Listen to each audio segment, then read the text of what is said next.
Shalom teman-teman yang terkasih dalam Tuhan Yesus Kristus. Bagaimana kabar teman-teman semua? Semoga semua dalam keadaan sehat walafiat dan terus ada dalam kasih dan penyertaan Tuhan. Ya teman-teman, jumpa lagi bersama saya di channel DM News. Saya ucapkan banyak terima kasih kepada teman-teman semua yang sudah support channel ini dengan cara like, komen, dan subscribe. Kiranya Tuhan Yesus senantiasa memberkati teman-teman semua, baik dalam pekerjaan, apapun yang teman-teman kerjakan, kiranya Tuhan Yesus senantiasa memberkati.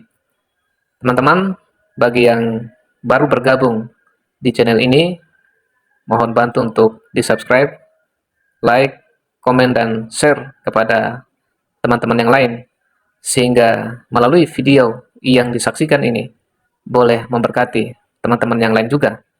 Dan tentunya kita sudah menjadi saluran berkat dan tujuannya adalah banyak orang yang percaya yang datang kepada Kristus sebagai Tuhan dan Juru Selamat mereka.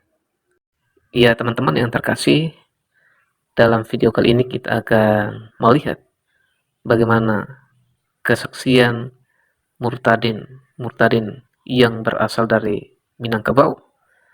Mereka menyampaikan kesaksian mereka ketika mereka mengalami kuasa Tuhan, lawatan Tuhan dalam kehidupan mereka.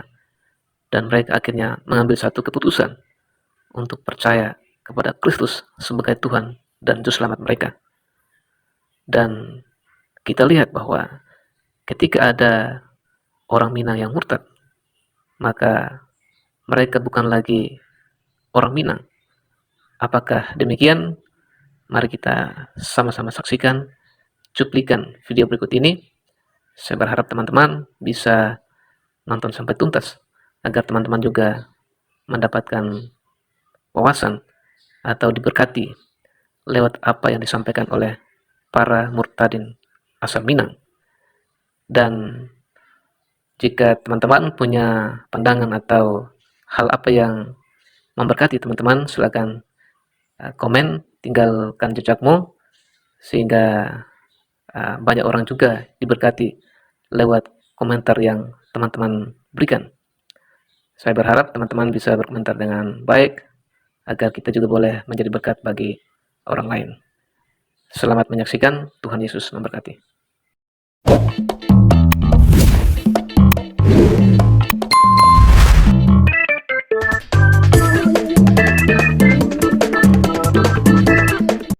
Minangkabau harus muslim.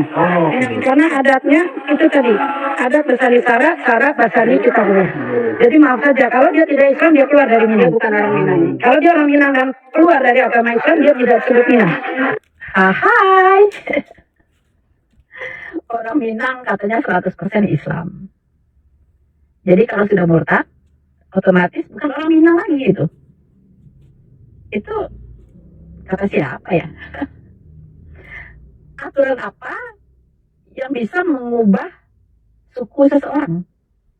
Nggak ada, Bu. Uni atau Ibu nih? Nggak ada, ya. Nggak bisa kita merubah suku seseorang gitu. Kalau dia ditakdirkan lahir sebagai orang Minang, ya dia tetap orang Minang. Sampai kapanpun dia tetap orang Minang. Minang Kristen keren. Iyo sana. Puji Tuhan lah, banyak ini orang Minang terberkati. Tuh banyak komentar-komentar mahino memaki, jadi menunjukkan tuh karakternya seperti itu kan. Jadi di Kristen kan kita tidak diajarkan untuk membalas kejahatan dengan kejahatan. Mereka biarkan saja nyo mahina, nyo memaki, berarti didikannya seperti itu gitu. Jadi ya sudah. Kalau awak mah ndak risauan tuh orang mengecek mereka itu, ndak tanggapan tuh suka-suka hatinya lah. Penting untuk awak, dan yang penting awak ndak rugi, yang penting awak mengakui si awak gitu kan. Tuh banyak kan tempat usia suku di mana kampung aku tuh manga pengancaman ada unsur pidana, hati-hati. Nah itu ada yang jalannya kang deh, jangan sok-sok mengancam ada nang, paham gak tuh ya? Paham dia. Orang Minang itu adalah Islam berdasarkan dari adat Basani Syarat Basani Kitabullah. Itu inti dari adat peradaban orang Minang. Orang bilang kalau orang Minang pasti Islam. Tapi jangan lupa, itu dulu orang Minang pas Islam itu dulu. Tahu nggak Bapak Ibu sekalian, orang Minang sekarang sudah banyak yang jadi pendeta. Pernah dengar? Siapa namanya Pak? Yanwardi Koto, orang Lubuk Basuang, pendeta, punya gereja di Jakarta, gereja di Mangga Dua, gereja orang Minangkabau. Kepanasan karena ada orang Minang asli sekarang ini percaya kepada Tuhan kami Yesus Kristus. Kepanasan. Untuk apa kami kepanasan, saudaraku? Yang kepanasan itu saudara, yang kepanasan itu saudara-saudara yang mengaku-ngaku Minang itu. Kena kepanasan dibuang dari Minang. Kalau kami untuk apa kepanasan? Orang Minangkabau ini, saudaraku, dari Padoman Dape encak kehilangan itu betuannya. Asal saudaraku tahu ya, orang-orang Minang yang sudah dibuang dari Minang karena dia pindah kepada Kristen, ya, itu dia tidak punya hak lagi sedikit pun di Minangkabau. Baik itu berupa harta pusaka. Sudah beruntung orang Minang itu. Kalau ada sekarang orang Minang pindah Kristen, lalu dia dibuang dari adat, nggak ada lagi cerita Ranji buat dia, cerita adat buat dia dibuang dari Ranji. Makanya disebut Minang buangan. Jadi bukannya kami panas, malah kami bersyukur karena ada bagian harta pusaka untuk dia nggak dapat lagi. Jadi harta itu dibagi buat kemakan yang lain. Lebih besar bagian orang yang ditinggalkan jadinya. Begitu saudaraku, bukan panas. Ketika murtad ya nggak mungkin ada yang mendukung. Nggak ada itu. Yang ada saya sempat dibuang sama keluarga ya, dan itu cukup lama. Dan sekarang pun sama mama saya udah kembali biasa ya, tapi sama keluarga-keluarga yang lain ya, kakak-kakak saya masih ada yang belum gitu ya. Sebagian udah, sebagian belum. Secara adat sudah dipecat jadi orang Minang karena mengingkari falsafah Minang, adat Basandi Sarak, syarat Basandi Kitabullah. Dipecat beneran. Ya nggak apa-apa lah ya, mau dipecat ke, mau diapain ke, ya kan suku itu enggak bisa menyelamatkan ya. Adat istiadat nggak bisa menyelamatkan aku. Nanti Tuhan Yesus nggak bertanya sukumu dari mana. Kamu pakai adat istiadat nggak gitu. Tuhan Yesus itu menyelamatkan umat manusia, bukan suku, bukan adat istiadat ya. Jadi ya nggak masalah kalau mau dipecat dari suku Minang, nggak masalah ya. Terima kasih ya. Yang penting buat aku, Tuhan Yesus jangan mencat aku. Kalau aku dipecat jadi anaknya, nah itu baru berabe ya. Yang penting Tuhan Yesus adalah juru selamat pribadiku dan Tuhanku. Nah itu yang penting buat aku. Kalau soal suku mau dipecat kek, mau di PHK kek, ora opo-opo, gak masalah ya. Oke, terima kasih. Tuhan Yesus memberkati. Serius, orang Minang harus muslim. Dan kalau bukan muslim, dia harus keluar sebagai orang Minang. Jadi viral video seorang ibu yang bilang kalau orang Minang harus muslim. Video itu diposting di akun TikTok @gosip061 pada 16 Agustus lalu. Menurutnya, orang beretnis Minang harus muslim karena adat mereka ngikutin prinsip adat Basandi Syarak, Syarak Basandi Kitabullah. Karena itu kalau ada orang Minang yang bukan muslim, dia harus keluar sebagai orang Minang katanya. Dia nggak bisa disebut orang Minang lagi lanjutnya. FYI, adat Basandi Syarak, Syarak Basandi Kitabullah emang filosofi hidup yang dipegang masyarakat Minang. Dalam filosofi itu Islam dijadikan satu-satunya landasan atau pedoman tata pola perilaku dalam berkehidupan.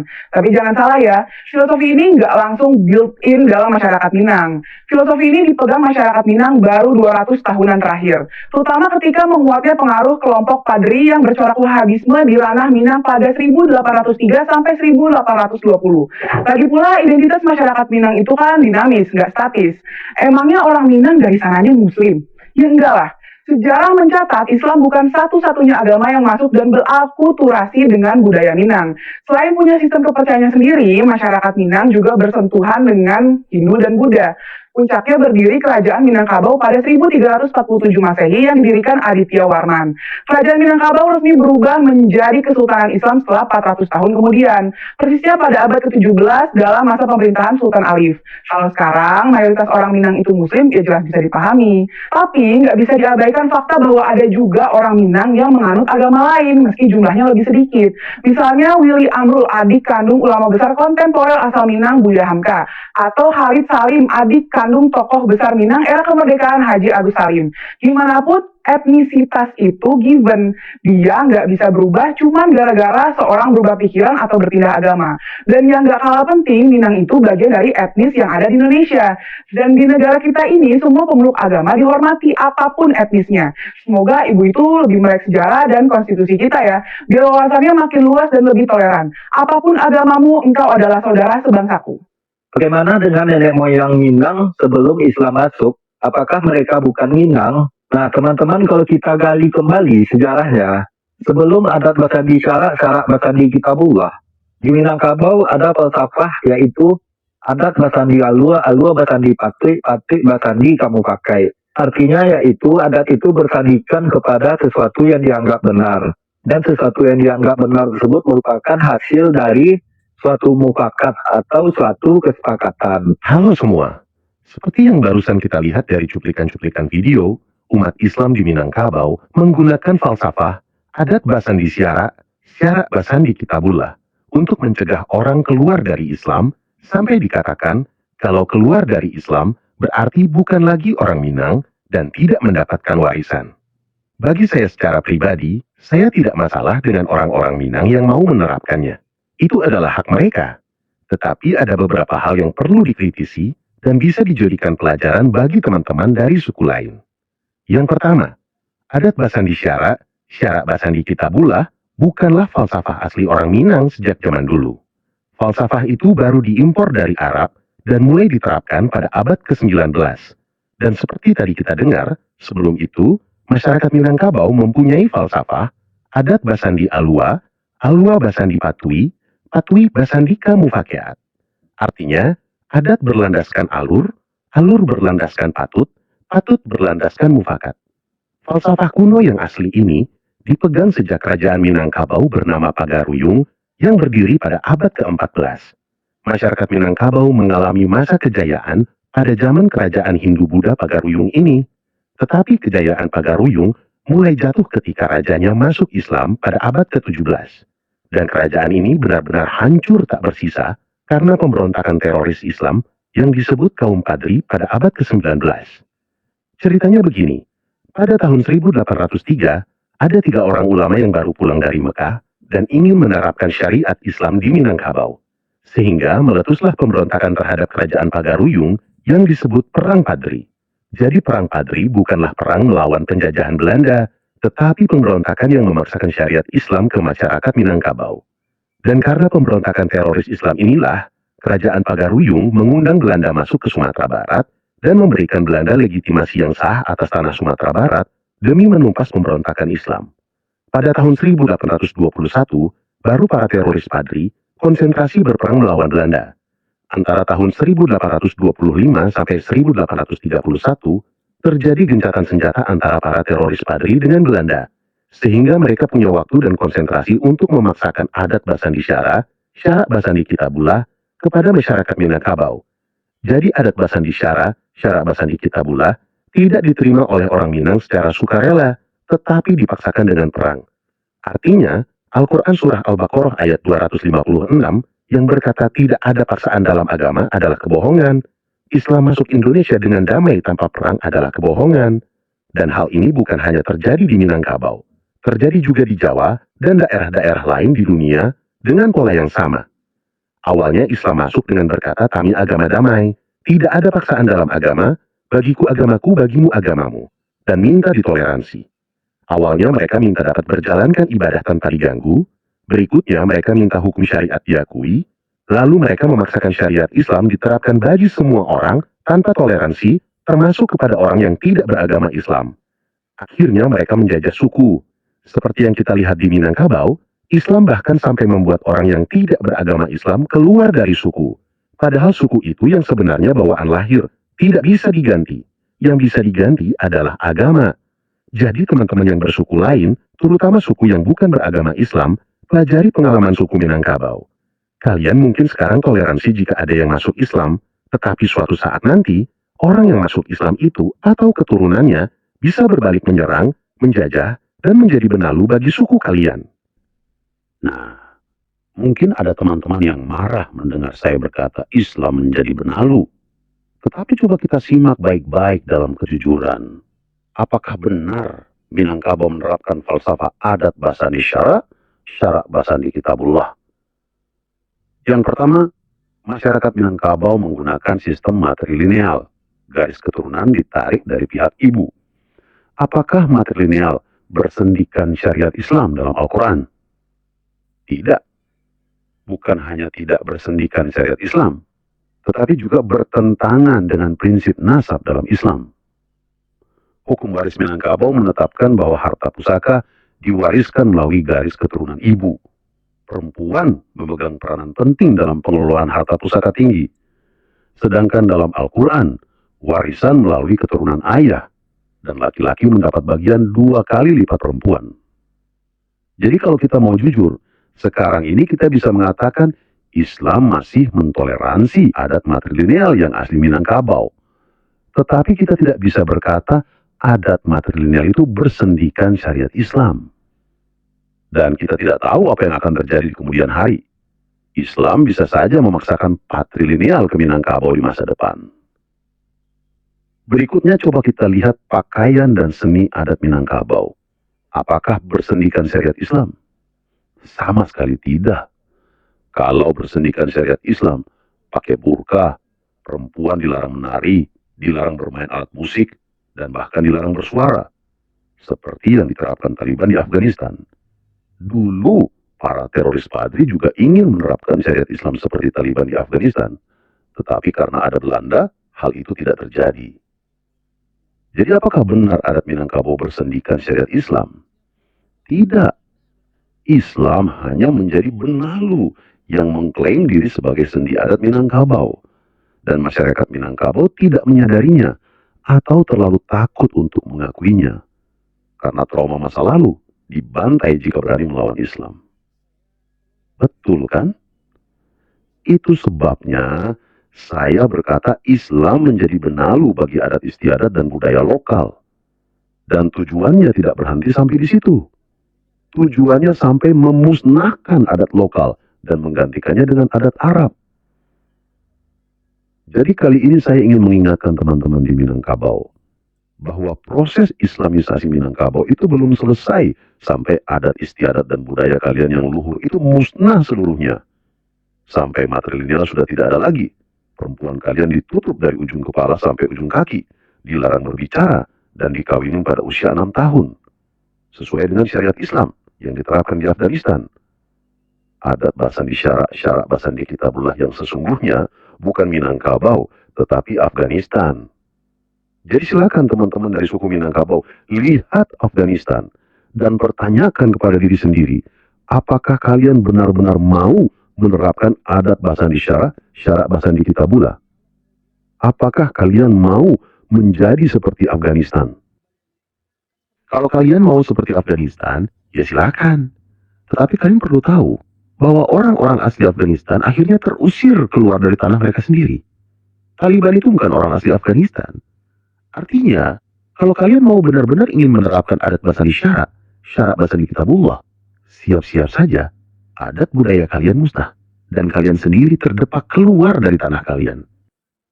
Saat ini kalian masih orang Islam munafik, berkata adat Basandi Syara, Syara Basandi Kitabullah, tetapi tidak melakukannya. Jadi masih ada harapan supaya kalian tidak seperti Afghanistan. Caranya bagaimana? Jadilah orang Minangkabau asli yang jujur dengan diri sendiri. Buang adat Basandi Syara, Syara Basandi Kitabullah. Toh sebenarnya itu juga tidak dipakai. Untuk apa dipertahankan? Nah, kalau saat ini sulit, saya punya satu solusi. Namanya Surah Al-Maidah 46-47. Apa maksudnya? Maksudnya, jika ada orang Islam yang berkata kepada kamu, kalau masuk Kristen berarti sudah bukan suku Minang karena falsafah Minang adalah adat Basandi Syara, Syara Basandi Kitabullah. Katakan kepada dia, bahwa Taurat dan Injil adalah kitabullah. Dan kamu sedang menjalankan falsafah Minang. Dasarnya adalah surat Al-Maidah 46-47. وَقَفَّيْنَا عَلَى آثَارِهِمْ بِعِيسَى بْنِ مَرْيَمَ مُصَدِّقًا لِمَا بَيْنَ يَدَيْهِ مِنَ التَّوْرَاةِ وَآتَيْنَاهُ الْإِنْجِيلَ فِيهِ هُدًى وَنُورًا وَمُصَدِّقًا لِمَا بَيْنَ يَدَيْهِ مِنَ التَّوْرَاةِ وَهُدًى وَمَوْعِظَةً لِلْمُتَّقِينَ وَلْيَحْكُمْ أَهْلُ الْإِنْجِيلِ بِمَا أَنزَلَ اللَّهُ فِيهِ وَمَنْ لَمْ يَحْكُمْ بِمَا أَنزَلَ اللَّهُ فَأُولَئِكَ هُمُ الْفَاسِقُونَ. Dan kami susulkan jejak mereka dengan Isa putra Maryam yang membenarkan apa yang sebelumnya, yaitu Taurat.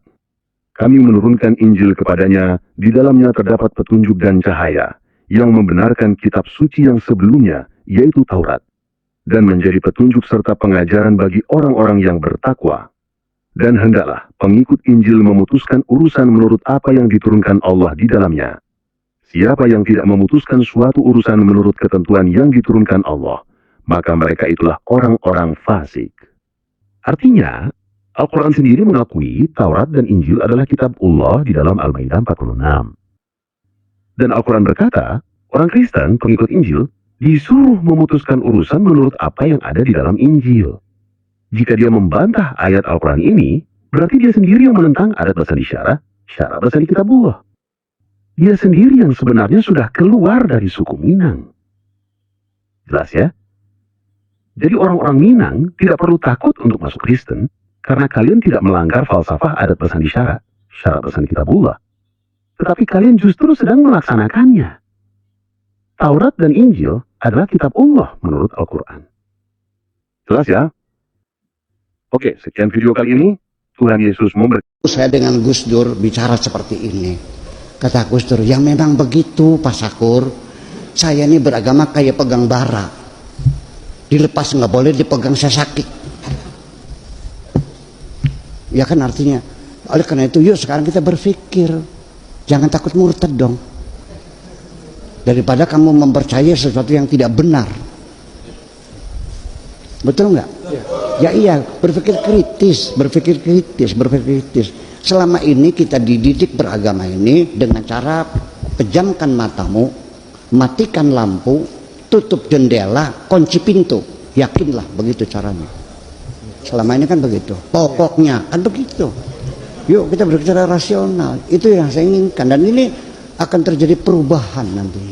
Sebab kalau tidak dimulai dari pikiranmu, bagaimana bisa berubah? Percaya kepada Tuhan Yesus adalah jaminan keselamatan yang pasti, karena keselamatan bukan hasil usaha manusia, melainkan anugerah kasih karunia Allah bagi setiap orang yang beriman kepadanya. Injil Yohanes pasal 3, ayatnya ke-16. Karena begitu besar kasih Allah akan dunia ini, sehingga Ia telah mengaruniakan anak-Nia yang tunggal, supaya setiap orang yang percaya kepodenia tidak binasa, melainkan beroleh hidup yang kekal. Kisah Para Rasul pasal ke-16 ayat 31.